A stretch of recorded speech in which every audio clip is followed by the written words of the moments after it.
Hello, my name is Venkatraman and welcome to my show, The Raman Effect. 2,900 incidents of violence against minorities since August 2024. Not 29, not 290, 2,900 documented attacks, murders, slitting throats, sexual assaults, arson, temple destruction and vandalism, families locked inside homes and burned alive. This is Bangladesh in 2025-2026, and unless you're specifically searching for it, you would never know from mainstream international coverage.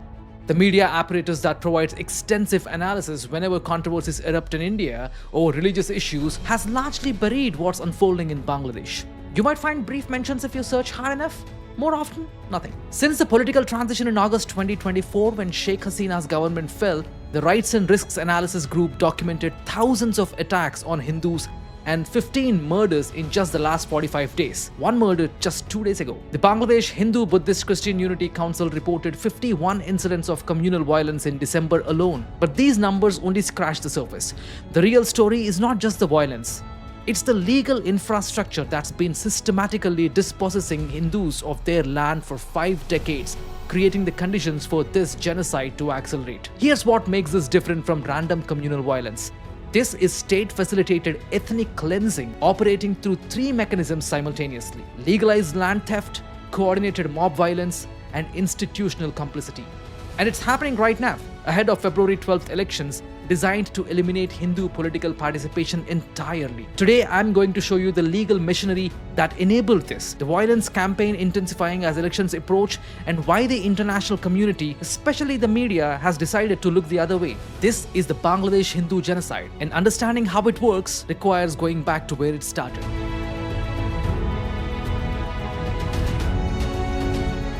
1971, the Bangladesh Liberation War killed 3 million people. Hindus, who made up 22% of the population, died disproportionately. Pakistan's military specifically targeted them as natural supporters of Bengali nationalism and India. After independence, Bangladesh's constitution promised secularism. But that never happened. Within months, the new government kept Pakistan's Enemy Property Act.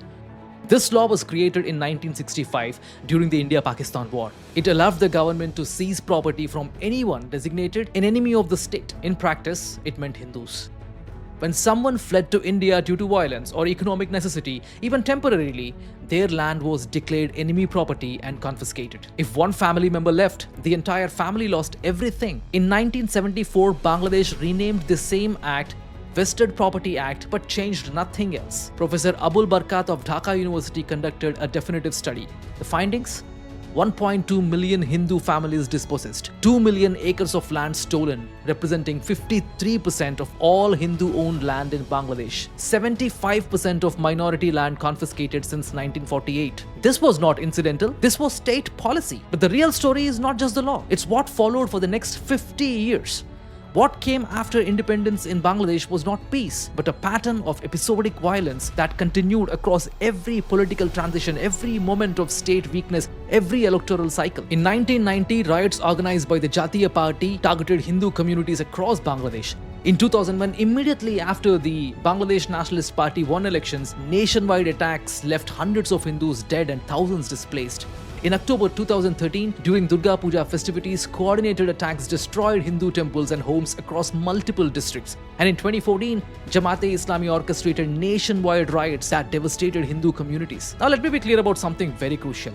Sheikh Hasina was no protector of Hindus. Between 2013 and 2021, a period when her supposedly secular Awami League government was in power, there were 3,679 documented attacks on Hindu communities. That's more than one attack every single day for 9 years. These attacks included the vandalism and arson of 1,678 temples, 559 Hindu homes, and 442 Hindu-owned shops and businesses. Under Sheikh Hasina's watch, Hindu persecution continued systematically. But Hindus supported the Awami League anyway.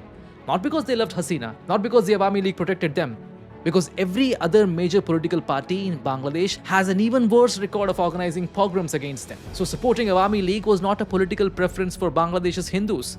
It was a survival calculus. It was choosing the party that would persecute you the least. And now, after Hasina's fall in August 2024, the Hindus are being punished for the crime of trying to survive by supporting her. That's the context for understanding why 2,900 incidents have occurred since August 2024. This is not random violence. This is retribution for daring to support the party most likely to let them live. In 1971, Hindus were 22% of the population. By 1981, 12%. By 1991, 10%. Today, less than 8%. That's not demographic transition, that's ethnic cleansing through legal mechanisms and sustained violence across 5 decades. The interim government claims that out of 645 incidents involving minorities in 2025, only 71 had communal elements. They categorize the rest as criminal, land disputes, robbery, personal grudges. According to their framing, this has nothing to do with religion. But that claim collapses under the weight of evidence. Since August 2024, 2,900 documented incidents targeting minorities. Teachers, businessmen, shopkeepers, factory workers, drivers, throats slit, bodies burnt, drowned, shot, hacked to death. And the government calls this non-communal crime? The victims in almost every incident have been overwhelmingly Hindu, and the perpetrators are predominantly Muslim mobs. The timing coincides with the elections. The methods are designed to terrorize entire communities. Police response is consistently inadequate or arrives too late to matter. This is coordinated elimination. Kill Hindu businessmen, destroy the economic base. Murder teachers, eliminate community leadership. Spread the attacks geographically so no Hindu nowhere feels safe. On December 28th in Pirojpur, 5 houses belonging to a Hindu family were locked from outside and set on fire. Locked from outside? That's attempted mass murder, not property crime. On January 16th, Sylhet, a teacher's home gutted by fire, destroying 5 million takas worth of household goods. December 23rd, Chattogram, homes of expatriate workers burned. The government acknowledges 8 arson cases and 38 temple vandalisms officially classified as communal.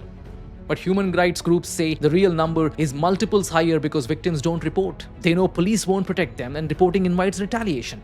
When you systematically destroy homes, burn businesses, desecrate temples, you are erasing a community's ability to exist economically and spiritually. That's not crime. That is ethnic cleansing. The Bangladesh Hindu Buddhist Christian Unity Council reports widespread sexual violence too accompanying the attacks. Most cases go unreported due to shame and zero faith that police will investigate or courts will deliver justice. Sexual violence in communal conflicts is not collateral damage, it's a weapon deliberately deployed to traumatize so deeply that communities self-deport. That's how you engineer demographic collapse from 22% to 8%. That is making existence unbearable until they leave or convert their religion. Elections are on February 12th. Hindus historically voted for Awami League, viewing it as more secular despite obvious flaws, as I explained. With that party sidelined, Hindus represent a voting bloc potentially influencing outcomes in contested constituencies. The strategy is transparent. Create terror so intense they either don't vote or flee. According to reports, there were several incidents involving explicit threats to prevent voting. The Rights and Risks Analysis Group warned that once campaigning begins January 22nd, minorities could face unprecedented violence disguised as political clashes. If you cannot win Hindu votes, eliminate Hindu voters. That is the strategy. Suppress turnout through terror. Kill community leaders to decapitate organization. It's working. Families are fleeing to India. Those remaining are terrified. Voter registration in Hindu majority areas has collapsed completely. Do you know what makes this permanent rather than episodic? The Vested Property Act continues operating regardless of which party holds power. The system guarantees dispossession. Even if immediate violence stopped tomorrow, the legal machinery for stealing Hindu land continues. That's why the Hindu population keeps declining even during the relatively peaceful periods. The theft never stops.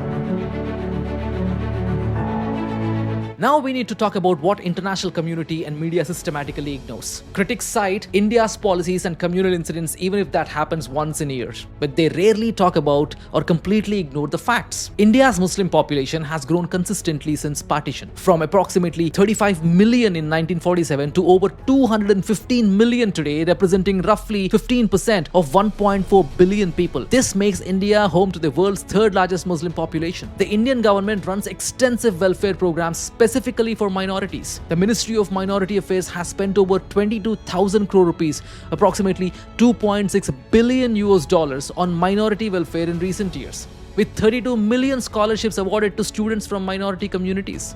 Muslims, being the largest minority, are the biggest beneficiaries. Programs include scholarships, skill development initiatives, financial assistance schemes where 36% of beneficiaries are minorities, housing programs where 31% of allocations went to minority concentrated areas. Yes, there are controversies in India, disputes over historical sites, contested legislation regarding religious properties, and a few incidents of communal violence during festivals. But these issues are handled through democratic processes, debated in parliament, adjudicated by courts, investigated by law enforcement.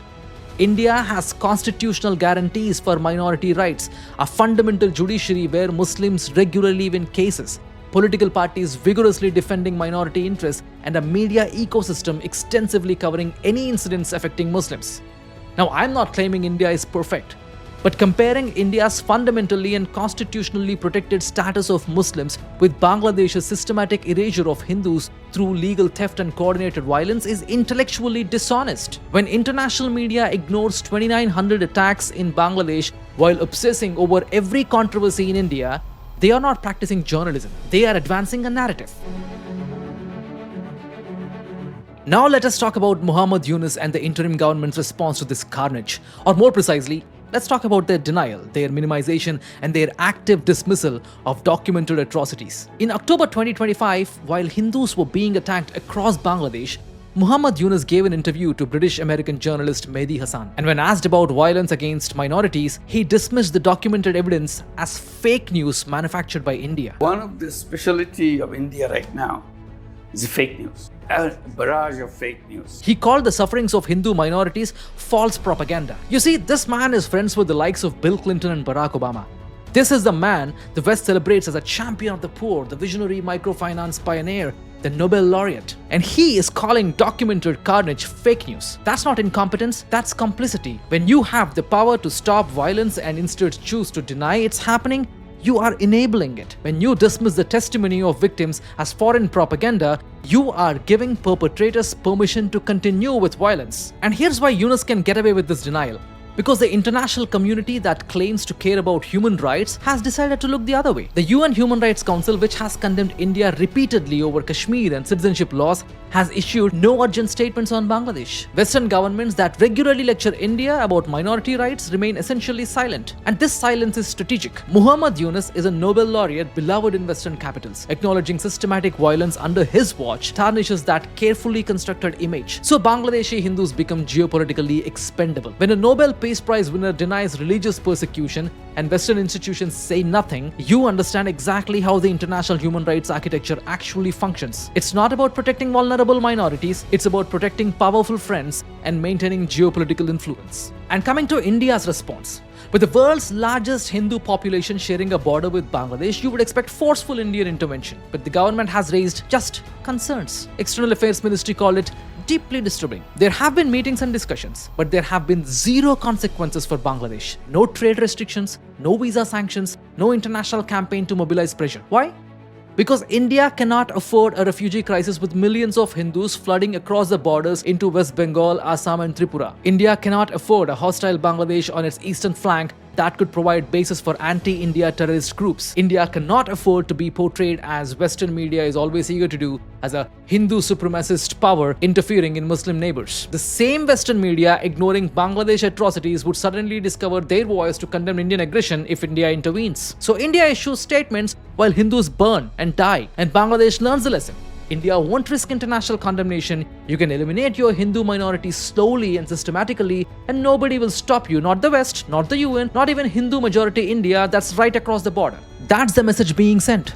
Hindu lives don't matter enough to risk diplomatic complications or challenge comfortable narratives. So Bangladeshi Hindus are abandoned.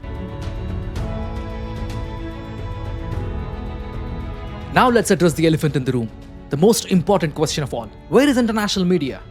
When Rohingya Muslims fled Myanmar, the world reacted. Sanctions followed, investigations were launched, as they should have been. And when Uyghur Muslims face repression in Xinjiang in China, there are congressional hearings in Washington DC, debates in Europe, UN statements, and investigative reports across global media, again justified. And let me be very clear here. I covered these stories myself on my TV shows when I worked with BBC World Services in India back then. And I hold this position without exception.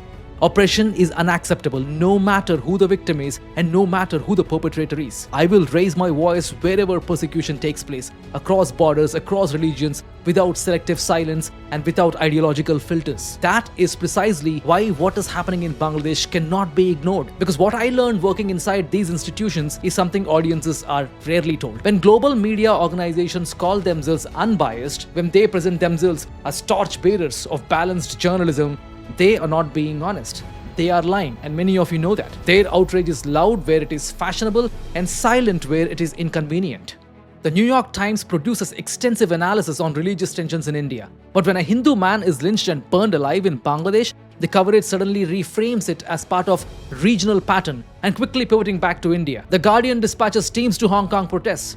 The BBC, where I once worked, maintains bureaus across South Asia, yet offers minimal coverage of systematic anti-Hindu violence in Bangladesh. CNN runs wall-to-wall coverage of conflicts in the Middle East, but decades of land seizures, demographic erasure, and targeted violence against the religious minority in Bangladesh?